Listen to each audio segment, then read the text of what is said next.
Good afternoon, everyone. Welcome to today's presentation, which is the SDG 2 Zero Hunger. So without further ado, let's dive in. Healthy foods help our bodies and brains grow as strong so we can do amazing things, but all over the world, people are hungry and that happens for lots of different reasons.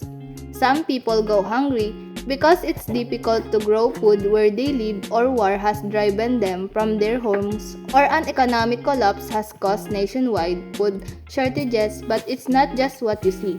On the news, some families don't know where their next meal will come because they do not have enough money to buy food. This is hunger. Hunger is one of the major uncontrolled problems the world is facing, and it's almost somewhat similar to a global epidemic. The rate of hunger as of 2019 has been rising.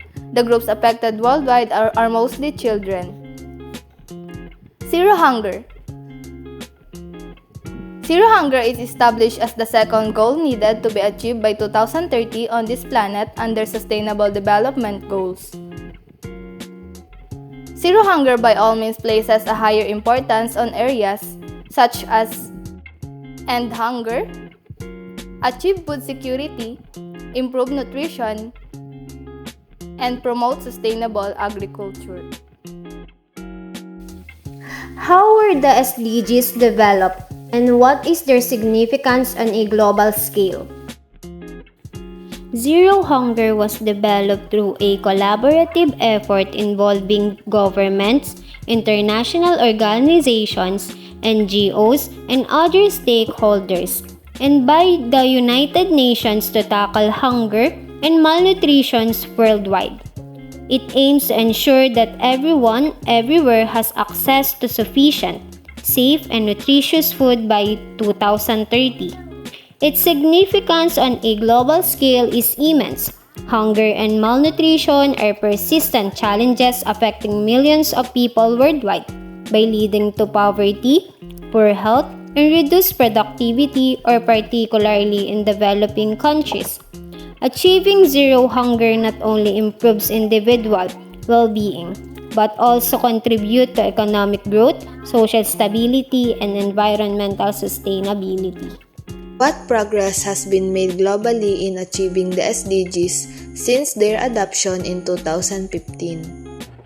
Since the adoption of the Zero Hunger Sustainable Development Goal in 2015, progress towards its achievement has seen a mix of advancement and setbacks. On the positive side, there have been notable achievements in reducing proportion of undernourished people globally. Initiatives focusing on agricultural development, nutrition education, and food security interventions have contributed to lifting millions out of hunger. However, the journey towards zero hunger remains fraught with challenges. Conflicts around the world continue to disrupt food systems, leading to food insecurity and malnutrition among affected populations. Natural disasters, exacerbated by climate change, also pose significant threats to food production and distribution. Economic downturns further exacerbate food insecurity, particularly for vulnerable communities with limited access to resources and social safety nets.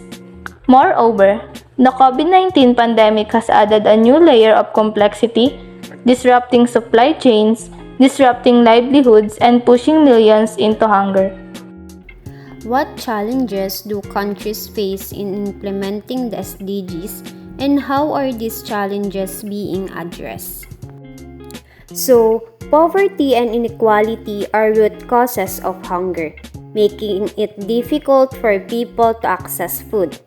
Addressing these issues requires comprehensive social and economic policies that promote income generation, job creation, and equitable access to resources. Next is limited access to resources. Many vulnerable communities, especially in rural areas, lack access to land, water, seeds, and other resources needed for food production. Improving access to resources through land reforms, irrigation schemes, and support for small-scale farmers can help address this challenge. Food waste and loss occur at various stages of the food supply chain. from production to consumption. Addressing this challenge requires effort to improve food storage, transportation, processing, and distribution system, as well as promoting consumer awareness and behavior change. Next is agricultural development.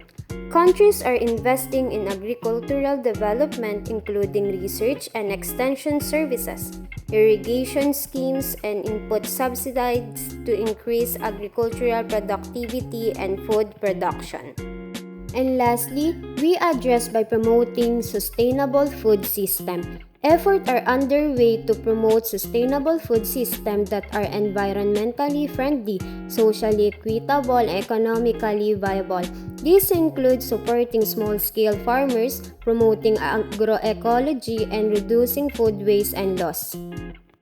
Here's what the UN strives to do. Through this, the next meal will be right now by the year 2030. The UN likely to completely eliminate all forms of malnutrition. In addition, there will be international agreement on standing in wasting, which will be in the year 2015. Here are some things you can do to help. Eat the easiest storing food and shelter, or giving a bag of food for poor person. If you don't finish your food in any meal, try not to throw it out. That food could be someone's next meal. And these are the target of SDG 2 Zero Hunger. Target 2.1. By 2030, end hunger and ensure access by all people, in particular the poor and people in vulnerable situations, including infants, to safe, nutritious, and sufficient food all year round. Target 2.2.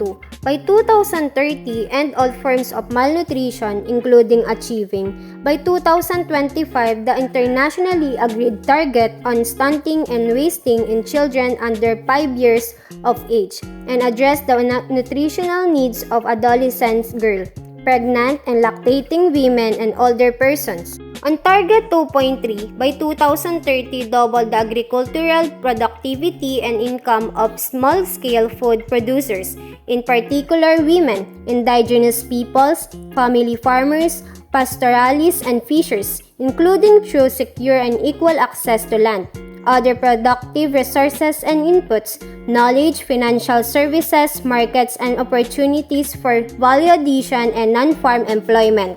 Target 2.4. By 2030, ensure sustainable food production system and implement resilient agricultural practices that increase productivity and production, that help maintain ecosystems, that strengthen capacity for adaptation to climate change, extreme weather, drought, flooding, and other disasters, and that progressively improve land and soil quality.